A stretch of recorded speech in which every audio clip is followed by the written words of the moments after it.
याला पुरुष का म्हणतात. आता काय सांगणार ते, म्हणजे लिंगभेदावरून त्याला पुरुष म्हणतात असा अर्थ नाही. काय काय सांगतात, लिंगभेदावरून त्याला पुरुष समजले जाते असा अर्थ नाही. मग काय अर्थ आहे पुरुष का म्हणतात? दोन कारण आहेत. पूर्णत्वात इति पुरुष, काय तो पूर्ण असल्या कारणाने त्याला पुरुष म्हणतात. काय म्हणतात? पूर्ण असल्या कारणाने त्याला पुरुष म्हणतात. आणि दुसरं कारण असं आहे,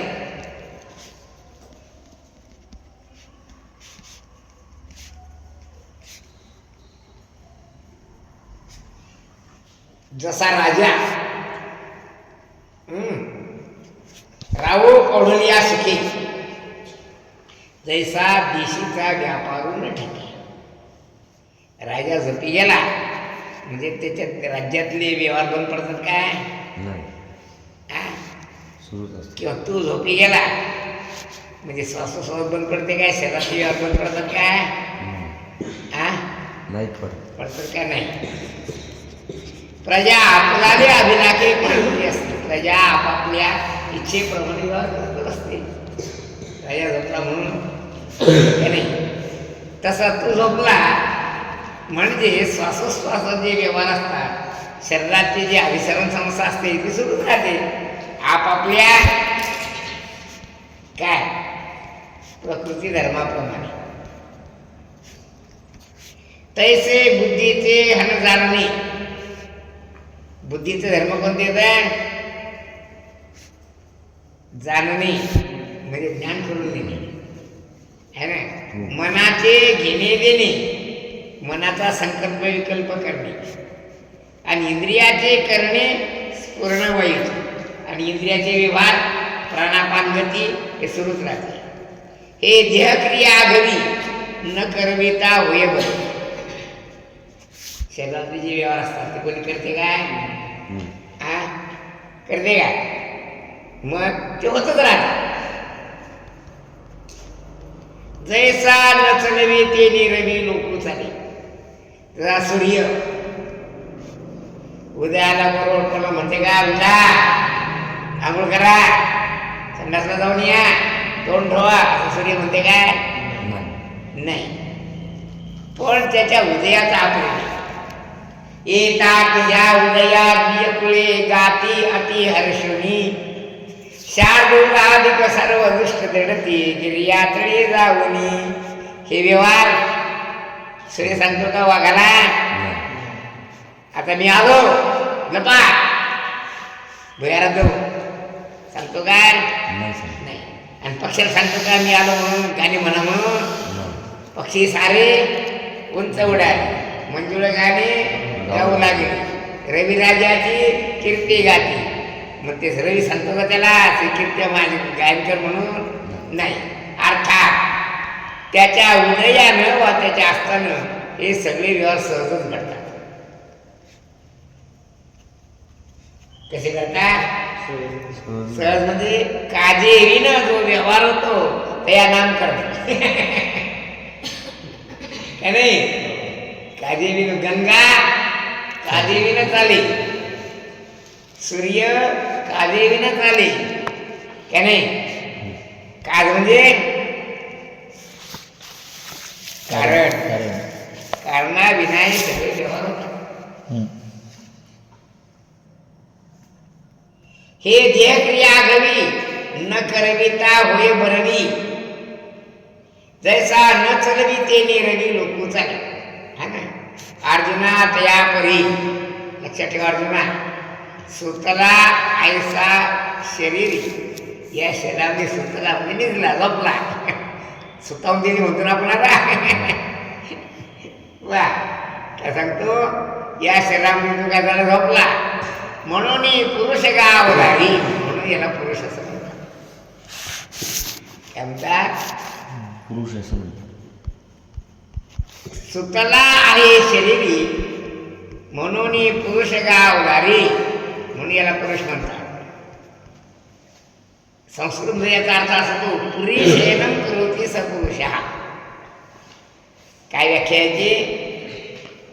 पुरी शयनम करोती सपुरुषा, म्हणजे आगवाय देहपुरी निदेला ती असे या देहरूपी पुरीमध्ये म्हणजे गावामध्ये आजोगतो. याचं नाव काय आहे? पुरुष. अर्थात लिंगभेदानेला पुरुष म्हणत नाही, याला कशाला म्हणतात? लक्षण भेदाने याला पुरुष म्हणतात, कारण तो झोपतो म्हणून. आणि प्रकृती पडीला एक पत्नी व्रती, आणि हा प्रकृती कसा वागतो? श्रीरामासारखा एक पत्नी एक पत्नी. याला पुरुष का म्हणतात? पुरुषेनम करोती सपुरुषा. आता हा जो पुरुष आहे, हा पुरुष आपल्या प्रकृतीशी एकनिष्ठ राहतो. जशी एखादी स्त्री आपल्या पतीशी एकनिष्ठ राहते म्हणून तिला पतिव्रता म्हणतात. हा प्रकृतीशी एकनिष्ठ राहतो म्हणून याला एक पत्नीव्रता असं म्हणतात. पत्नीव्रता म्हणतात याला. काय काय म्हणतात याला? काय पाहतो सर महाराज, येणेही कारणे दयाचे पुरुष म्हणून ये, एवढ्या करता म्हणून आहे कारण सुद्धा तो आपल्या प्रकृतीशी एकनिष्ठ राहतो म्हणून याला काय म्हणतात? एक पुरुष म्हणतात. म्हणजे पुरुषाचे 3 लक्षण सांगितले. आता पहिलं पूर्णत्वात पुरुषा, दुसरं पुरुषेनम करोती पुरुषा, आणि तिसरं पत्नीच्या म्हणजे प्रकृतीच्या अनुरोधाला वागतो म्हणून याला पुरुष म्हणतात. काय म्हणतात? वेदाचे बहुसपन देखीच ना जयाचे अंगण, हे गगनाचे पांगण होय. वेदानं जे वर्णन केलं काय, ते वर्णन ज्याचे अंगणही पाहू शकत नाही असं जे आकाश आहे, ऐसे जाणणे योगेश्वर जया ते म्हणते परात्पर. आता याला पुरुष सपर पार्थ, पुरुषापासून पर म्हणजे पलीकडे असं का म्हणतात? त्याचं कारण सांगतात की योगी लोक त्याला प्रकृतीच्या पलीकडलं पाहतात. म्हणजे पर म्हणजे श्रेष्ठ आणि त्याच्याहून श्रेष्ठ म्हणून परात्पर असं म्हणतात. जे अनन्य गतीचे घरे दिवसित येईल म्हणून तो अनन्य गती जी आहे त्या गतीशी हा प्राप्त होतो. जे तनु वाचा चित्ते नायकते या गोष्टी काया वाचा मनाने जी दुसरी गोष्ट ऐकत नाही, दुसरी म्हणजे परमात्म्या व्यतिरिक्त किंवा याच्या व्यतिरिक्त दुसरी गोष्ट ऐकल्या जात नाही. तर या एक निष्ठेचे पिकते सुक्षेत्र जे, म्हणजे ही निष्ठा ज्याच्याशी ठेवल्या जाते असं जे आहे हे त्रैलोक्याचे पुरुषोत्तम असा दयाचा मंगल, हे संपूर्ण त्रैलोक्य ब्रह्मरूप आहे असं जे मनन जाणतात. त्या आस्तिकाचा आश्रम पांडा बघा, ते जे आस्तिक लोक आहेत त्याचे जे विसावा घेतात ते विश्रांतीचं स्थान तर धाम परमम मम, ते परमधाम आहे. कोणतं? हे परमगती, म्हणून याला परमधाम असं म्हणतात. धाम म्हणजे घर काय? जे निगर्वाचे गौरव, जे निर्गुणाची जाणीव, जे सुखाची जाणीव निराशा, ते नैराश्यत्वाला प्राप्त लोक येतं. सुखाचं साम्राज्य जिथे प्राप्त होते, ते संतोषाचे वाढले ताट, ते अचिंता अनाथाचे मायपोट, जे भक्तीशी उजवाट जया गावा. म्हणजे ज्या परमात्म्याच्या योगाने भक्ती संप्रदाय सुरू झाला, ज्या परमात्म्याकरता, ज्या सुखाकरता, ज्या परमात्मा सुखस्वरूप आहे त्याच्याकरता काय सगळे लोक प्रयत्न करतात. एक एक किती सांगू तुला आता, फार काय सांगू धनंजया, पै गेलिया जया ठाया तो ठावची होई. काय म्हणतात? ज्या ठिकाणी गेला असता माणूस तद्रूप होतो, तद्रूप होतो, अशी जी जागा आहे त्याचं नाव आहे परमधाम. तद्धाम परमम, म्हणजे ज्या गावाला गेला असता म्हणजे ज्या परमात्म्या स्वरूपाला गेला असता तो परमात्मा रूपच होतो. काय ब्रह्मविद ब्रह्मैव भवती या सिद्धांताप्रमाणे असं जे आहे ते परमधाम ते माझं आहे. हिवाच्या झुळका जसे हिवची पुढे उष्णता, अर्थात थंडीच्या लाटा आल्या म्हणजे गरम पाण्यावर त्या जाऊन पडतात. का समोर झाली आरका तर मती होय प्रकाश होय. किंवा अंधार सूर्याच्या समोर गेला म्हणजे काय होते, अंधारातच प्रकाश होऊन जातो का नाही. तैसा संसार जावा गावा गिरिया, त्याप्रमाणे संसार ज्याच्या समोर गेला असता होऊनी टाक्या गवा मोक्षाचाच. मग संसार जसा अंधार नष्ट होऊन जातो प्रकाशच होतो, तसा जिथे गेला तर संसार राहतच नाही. काय काय होतो, संसार नष्ट होऊन जातो, परमात्मा रूपच होऊन जाते. अवघा मोक्षासाठी जसं अग्नी माझे आले तैसे इंधनाची अग्नी झाली. जसं इंधन अग्नीमध्ये गेलं मग काय झालं, काही इंधन झालं नाही झालं. पाठी न निवडे ती काही केले काष्टपणे. आता तू जर विचार करून गेला तसं की बा लाकूड बाजूला काढायचं अग्नी बाजूला काढायचं काढता येईल काय, कारण ते अग्निरूप झालं, ते इंधनच अग्नी झाला आहे ना. ना तरी साखरेचा मागवता, असं समजा साखर कशापासून तयार केली, उसापासून आहे ना. ऊसापासून साखर तयार झाली, साखरेपासून काय, साखरेपासून लाडू तयार काहीच हा उष्ण तयार होत काय होते. नाही.